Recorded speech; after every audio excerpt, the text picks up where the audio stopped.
how to find your subject to make a body of work from.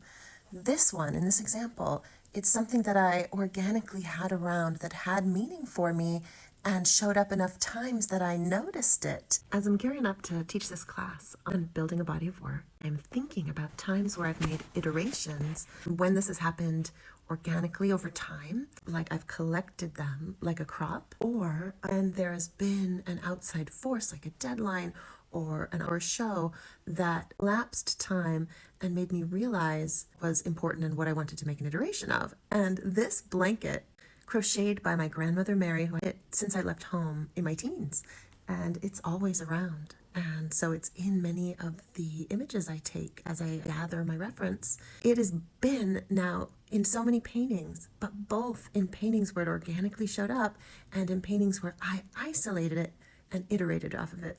Here's another from a few years back further, where obviously this blanket was just serving its blankety purpose. Then we have it in this little watercolor study of a similar scene as the last painting. Here you see it peeking into this little scene.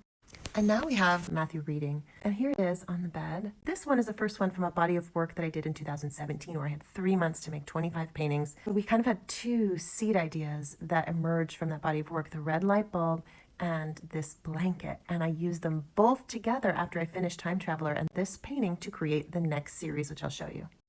We've got this abstract, this, I think they were 10 by 10 on paper. I organized this beloved blanket over a chair and shined this red light bulb on it and found, oh my gosh, it's so fun. All the shapes, everything that's happening with it, and the distortion of the color due to the red light bulb. It was double interesting. And I did several of these, 4 small ones, and then 2 giant ones after the small ones were so successful. So here you can see the 4 10 by 10 studies of this concept. Next, I'll show you the 2 giant versions that I felt confident to do after these fun 4 small. This one is 36 by 36, and I called it Adorabilis because it reminded me of that cute octopus.